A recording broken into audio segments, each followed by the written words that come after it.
બહેનો, વડીલો અને માતાઓ, આપણે અત્યારે છીએ ઝાલાવાડની પાવન ધરતીમાં, કે જ્યાં આજે લાખા ગોરલની સમાધિ છે, લાખા ગોરલના પાળિયા છે. તો ચલો આજે એમના દર્શન કરીએ અને ધન્ય થઈએ. આ એક એવો અમર ઇતિહાસ છે કે જ્યાં લાખા ગોરલની પ્રેમ કહાની અધૂરી રહી છે. અને આજે હાલની તારીખમાં પાટણ તાલુકાનું દેગામ ગામ છે, એના સ્મશાનની અંદર આ પાળિયા હજુ હાલ મોજૂદ છે. તો ચાલો દર્શન કરીએ.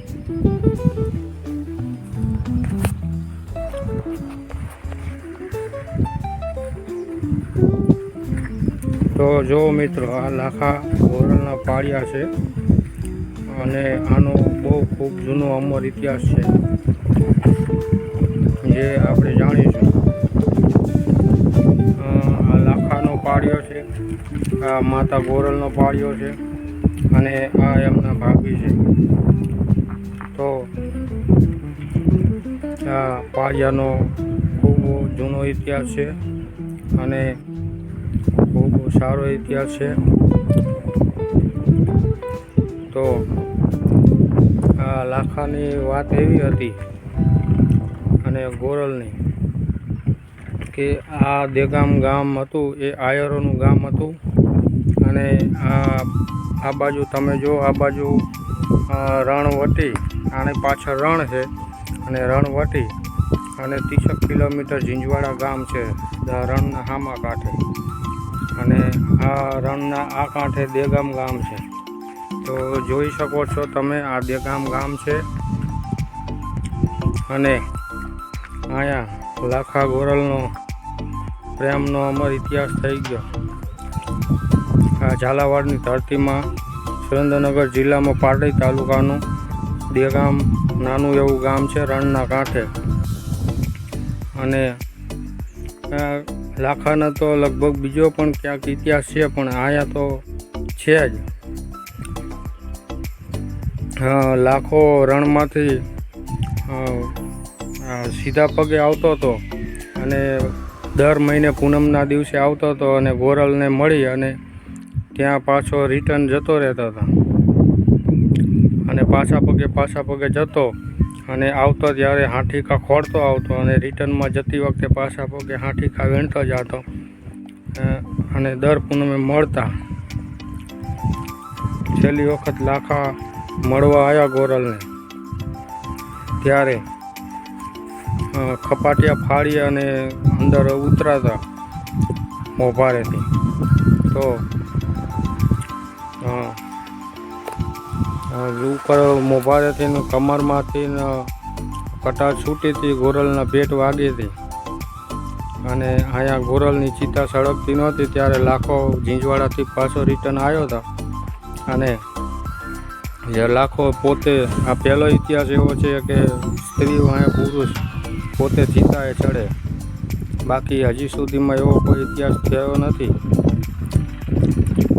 તો જ્યારે ચિતા સળગાવી, લાખો ચિતાએ ચડ્યો ત્યારે બેના હારે ચિતાએ અગ્નિદાગ દેવાના.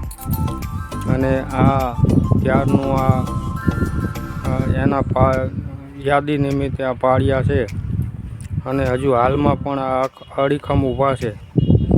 અને આ જગ્યા દેગામની સ્મશાનની અંદર આ પાળિયા છે. તો તમે દર્શન કરવા, ધન્ય થવા જરૂરથી આવજો. આવા તો કંઈક ઇતિહાસ આપણા ભારત દેશમાં ધરબાયેલા પડ્યા છે. અને પ્રેમ કથા એમની અધૂરી રહી ગયેલી છે.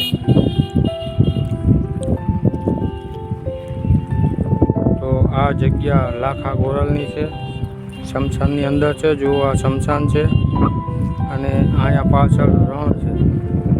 રણમાંથી આવતા અહીંયા મળતા, ખોલ વાયદા કરતા દેગામની અંદર અને અંતિમ શ્વાસો એમને અહીંયા લીધેલા.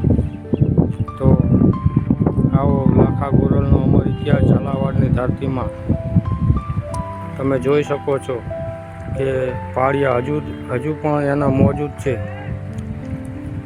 લાખા ગોરલના. તો જુઓ અને અને ક્યારેક અહીંયા આવજો.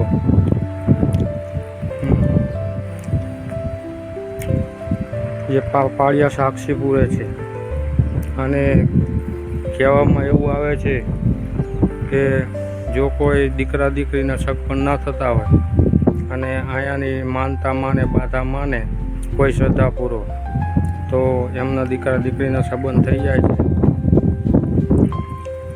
અને એવી બાધાઓ અહીંયા રાખતા હોય છે, લોકો આવતા હોય છે. અને હજુ પણ કહેવાય છે કે આ લાખા ગોરલના પાળી આવી પૂનમની રાતે અને 107 દુઆ ગાવામાં આવે તો હજુ પણ આ પાળિયા જવાબ કરે છે. તો એમાંનો એક દુઓ હું તમને કહું કે એ લાખો લાખો સડ્યો સાગઠે ને સડ્યો મોભા મોભ, એ લાખો લાખો સડ્યો સાગઠે અને સડ્યો મોભા મોભ, પણ જોને કેળેથી છૂટી કટર અને પડી ગોરલ ને પેટ. આવા લાખા ગોરલના દુઆ છે અને જો 107 દુઆ આવડતા હોય તો અહીંયા 107 દુઆ કહેવાથી લાખા ગોરલના પાળિયા હજુ પણ જવાબ પૂરે છે એવું લોક મુખ્યથી સાંભળવા મળ્યું છે. તો હવે હું મારા વિડીયોને અહીંયા એન્ડ આપું અને જય માતાજી મિત્રો. તો તમને બધાને નવા વર્ષના રામ રામ.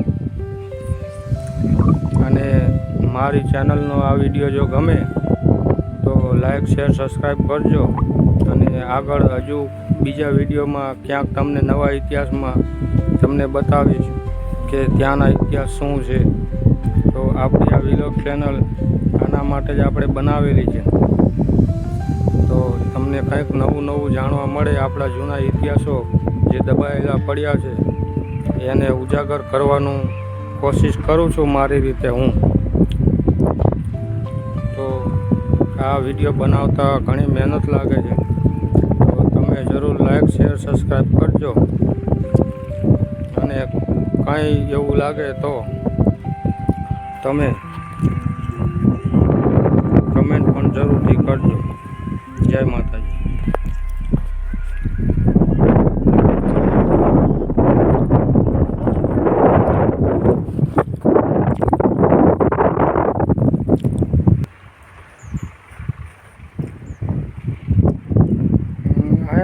લગભગ બધા જે ગામડાઓ હતા એ બધા આયરોના જ હતા.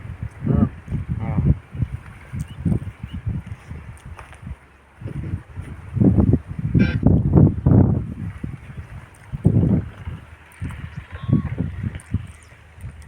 તો આ શમશાન છે